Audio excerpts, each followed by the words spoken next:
Radio Publique Africaine.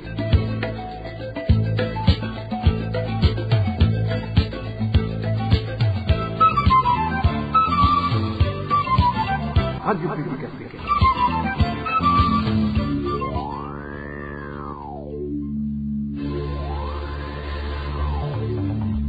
C'est le moment de suivre le journal parlé en français. À la présentation, Josiane Mouzanez.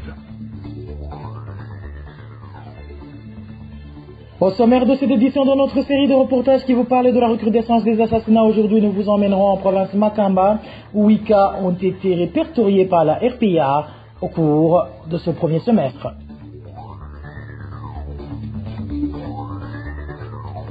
Le Burundi est toujours sur la défensive. Lors de la 59e session du Conseil des droits de l'homme des Nations Unies, l'ambassadeur du Burundi à Genève a manifesté son indignation par rapport aux propos qu'il a qualifiés de mensongers, parlant de violation des droits humains au Burundi.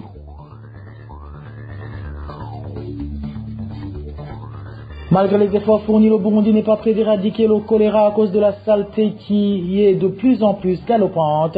Voilà pour les grandes articulations. Bien le bonsoir chez vous, mesdames et messieurs. Tout de suite, le développement de ces titres.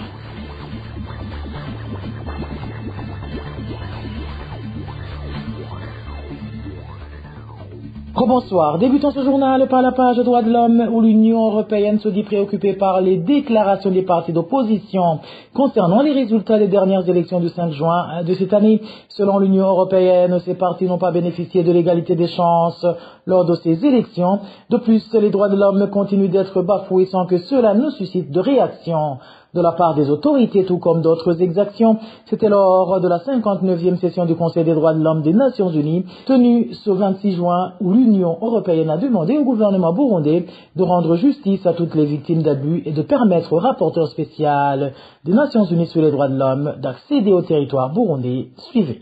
Nous sommes préoccupés par les allégations d'irrégularité lors de l'élection du 5 juin, de délimitation à la participation des partis d'opposition et de l'absence de conditions équitables d'accès aux médias interrogent leur crédibilité et caractère concurrentiel et ouvert. L'Union européenne exprime sa préoccupation face au manque de pluralisme dans la nouvelle Assemblée et insiste sur la nécessité d'une participation politique inclusive. L'Union européenne s'inquiète des violations persistantes des droits fondamentaux, notamment l'arrestation arbitraire, les disparitions forcées, les actes de torture, ainsi que les restrictions à la liberté d'expression, d'association et de réunion pacifique. Nous appelons les autorités à mettre fin à l'impunité et à assurer l'accès à la justice pour les victimes. L'Union européenne est également préoccupée par la nomination de la nouvelle CNIDH qui soulève de sérieux doutes quant à son indépendance. Il est fondamental que celle-ci puisse exercer son mandat sans interférence. Nous encourageons les autorités à envisager la réouverture du Bureau des Nations Unies pour les droits de l'homme et à coopérer avec les rapporteurs spéciaux en lui accordant l'autorisation d'effectuer une visite au Burundi. En réponse, le Burundi trouve qu'il n'y a absolument plus aucune raison qui justifierait la présence du rapporteur spécial des Nations Unies au Burundi, vu que le prétexte électoral est déjà dépassé. Propos de l'ambassadeur du Burundi à Genève qui a demandé au Conseil des Nations Unies pour les droits de l'homme de se pencher plutôt sur les vraies questions qui requièrent leur attention, au lieu de toujours chercher des poids à des pays paisibles, et ce, pour des intérêts inavoués. Suivez Elissa Aniela Biloli,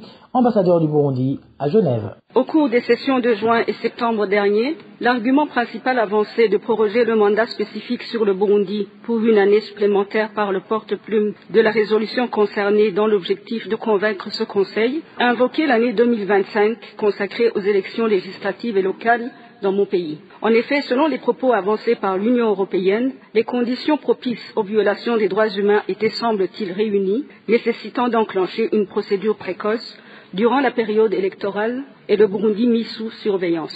Qu'en est-il aujourd'hui, où nous venons d'achever dans un climat sécuritaire pacifique et une forte mobilisation de la population, des élections des députés et des conseils communaux, et que dans le même contexte, nous nous préparons aux élections sénatoriales et locales?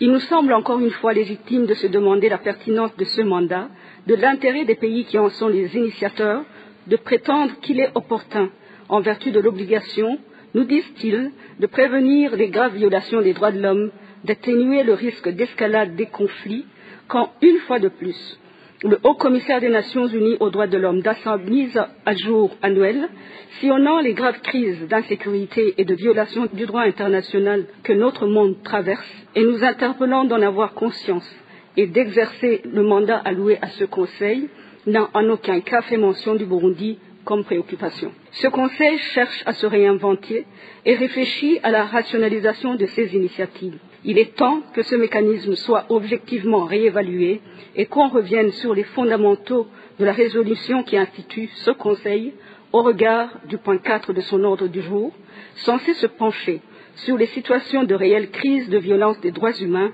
qui, dans l'urgence, requièrent de son attention. Elissa Ngelabiloli s'est également dit choqué par le fait que ce conseil se soit laissé manipuler par des gens mal intentionnés, allant même jusqu'à ternir l'image des Imbonerakure, même si elle ne les a pas nommément cités. Et l'ambassadeur du Burundi à Genève de se réjouir néanmoins du pas franchi par les Burundais qui, face à cet acharnement international, sont restés unis autour du parti de l'Aigle, donnant ainsi une victoire écrasante et sans précédent à ce parti présidentiel, avec pour témoin l'Union africaine. Encore une fois, Elissa Ngelabiloli, elle est l'ambassadeur du Burundi à Genève. Il est aberrant que le Burundi soit sur l'agenda de ce Conseil depuis 10 ans, comme si la situation s'est figée dans le temps, d'autant plus que l'initiative de ce mandat pays part déjà d'une vérité tronquée et d'une manipulation délibérée de l'information. Nous déplorons que les rapports vous présentés soient fallacieux, toujours dans l'intention de désinformer ce Conseil, d'altérer la perception de la réalité, de discréditer, voire de renier les institutions républicaines mises en place par la volonté du peuple. Nous regrettons et profitons de cette occasion pour condamner avec ferveur que depuis 10 ans, notre jeunesse, nos filles et nos fils soient stigmatisés, diabolisés et déshumanisés auprès des instances internationales sans aucunement prétendre prendre en considération leur réputation et leurs ressentiments. Et on ne peut s'empêcher de se demander à quel dessein. Monsieur le Président, durant ces 10 longues années, rien ne nous a été épargné. Nous nous réjouissons néanmoins que durant ce temps, nous avons appris en tant que peuple murundi à chérir la cohésion sociale entre nos communautés et que le développement socio-économique de notre pays est uniquement de notre ressort, notre mission et notre priorité. Ceci vous est démontré. Un peuple uni et déterminé vient de manifester d'un cran supérieur sa maturité politique par le choix de la continuité, la paix, la stabilité et la sécurité, l'incontournable pour atteindre les objectifs nationaux de développement inscrits dans la vision d'un Burundi pays émergent en 2040 et développé en 2060, initié et porté par notre président, son Excellence Général-Major Évariste Ndayishimiye. Les scores sans précédent enregistrés et observés par des missions internationales, y compris la délégation de l'Union africaine, lors des récentes élections, confiant à plus de 96% des suffrages exprimés au parti au pouvoir, le CNDD-FDD, manifeste la seule volonté populaire et quiconque ne peut décemment continuer à le lui contester. Je vous le disais en titre, la rédaction de la RPA a pu répertorier 8 cas de personnes assassinées en province Makamba depuis le début de cette année. 3 parmi elles ont été fusillées. Les détails avec Emmanuel Ndayishimiye. Durant le mois d'avril de cette année, la RPA a pu répertorier un cas d'une personne assassinée en province de Makamba. Il s'agissait d'une personne dont le corps sans vie a été découvert dans une latrine au quartier Kigwati, situé au chef-lieu de la commune Mabanda. Les administratives ont donné l'ordre de l'enterrer sans qu'il y ait des enquêtes. Au cours du mois de mars, notre rédaction a connu un cas d'une personne tuée dans la même province Makamba. Il s'agissait d'un corps sans vie d'un homme qui a été retrouvé au niveau du pont de la lisière Nyangoni qui sépare la colline Kirama et quartier Bukeye en commune Makamba. Des sources locales ont indiqué que la victime avait beaucoup de blessures au niveau de sa tête. En février, 2 personnes ont été assassinées dans la province Makamba. Le premier est un jeune garçon du nom de Louindi Zeye. Il a été tué par des Imbonerakure dirigés par un certain Augustin sur la colline Kabondo en commune Nyanzalake. La deuxième personne est une vieille femme du nom d'Elisabeth Nungwanayo, âgée de 68 ans, et résidait sur la colline Nyabigina de la commune Mabanda. La RPA a pu aussi connaître 4 personnes tuées durant le mois de janvier. Parmi ces personnes, 3 ont été fusillées par des militaires au moment où il entrait de la Tanzanie avec des carburants achetés au marché noir. Les faits ont eu lieu en commune Mabanda. La 4e personne est une femme du nom de Béatrice Nibitanga, âgée de 53 ans. Son corps a été retrouvé dans la localité appelée Gatabo, en commune Kayogoro. Nos sources à Kayogoro ont révélé que la victime a été tuée à l'aide des couteaux par des inconnus. 4 personnes ont été arrêtées pour des réseaux d'enquête. Emmanuel Ndaishi, mis en page société, les habitants de différentes collines de la commune Gihanga en province Bubanza ne sont pas alimentés en eau potable de la régie des eaux depuis près de 2 mois. Ceux qui ont les moyens se rabattent au taxi vélo et un bidon de 20 litres est acheté à un prix variant entre 500 et 2000 francs, craignant ainsi d'attraper des maladies liées au manque d'hygiène. Ces citoyens demandent aux responsables habilités de remédier à cette situation le plus tôt possible. Emmanuel Nyungeko nous en dit plus. Cette interdiction dans l'alimentation en eau potable observée depuis près de 2 mois sur certaines collines de la commune Gihanga en province de Bubanza cause d'énormes difficultés aux habitants. Ces derniers expliquent que ceux qui ont les moyens se rabattent au taxi vélo où un bidon de 20 litres est acheté à un prix variant entre 500 et 2000 francs, tandis que d'autres utilisent l'eau sale provenant des canaux d'irrigation. Nous, habitants de la commune Gihanga, venons de passer 2 mois sans être approvisionnés en eau, surtout sur les collines de Kagwema, Fiondo et Songo. Nous obtenons de l'eau qui contient des vers et autres bactéries. Si nous allons nous ravitailler sur d'autres collines, un bidon de 20 litres est acheté entre 500 et 2000 francs pour l'acheminer jusqu'à destination. Craignant d'attraper des maladies des mains sales, ces citoyens demandent aux responsables des habilités de remédier à cette situation le plus tôt possible.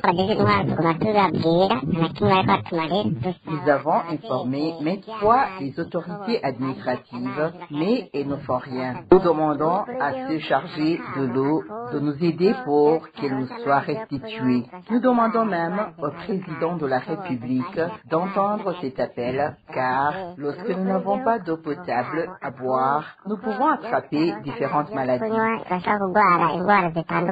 À ce sujet, la rédaction de la RPA n'a pas pu joindre l'administrateur de la commune de Gihanga, Léopold Ndaïsaba, pour recueillir sa réaction. Au sein du service de communication à la régie des eaux, on nous a signifié qu'ils vont se renseigner sur la situation avant de donner leur version. Merci à toi Emmanuel Nyungeko. En parlant justement de ces inquiétudes de la population, il est encore difficile d'éradiquer le choléra en mairie de Bujumbura des suites de la problématique de l'insalubrité. Cela a été déclaré jeudi dernier par la ministre de la Santé au moment où elle répondait aux questions orales des députés. Elle a expliqué que le choléra continue de se propager depuis 3 ans sans pouvoir être maîtrisé, même si des efforts sont envisageables pour l'éradiquer. Suivez Lidwine Baladahana et le ministre de la Santé. La situation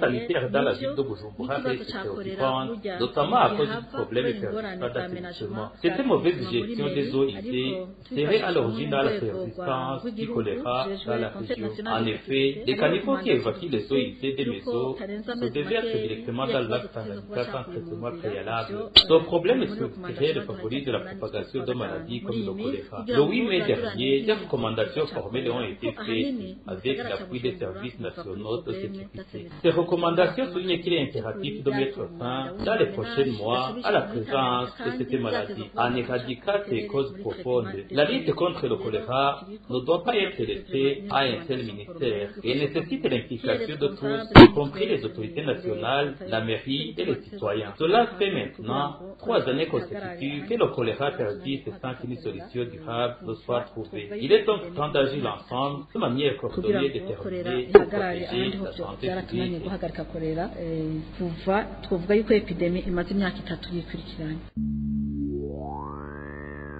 Et voilà, mes fidèles de la RPA, c'est par ici que prend fin le journal en français de ce dimanche 29 juin 2025. Merci pour votre aimable écoute. Merci également aux équipes rédactionnelles et techniques pour leur franche et parfaite collaboration. À la présentation de ce journal, vous étiez avec Josar Mozaneza. Bon début de semaine à toutes et à tous. Au revoir.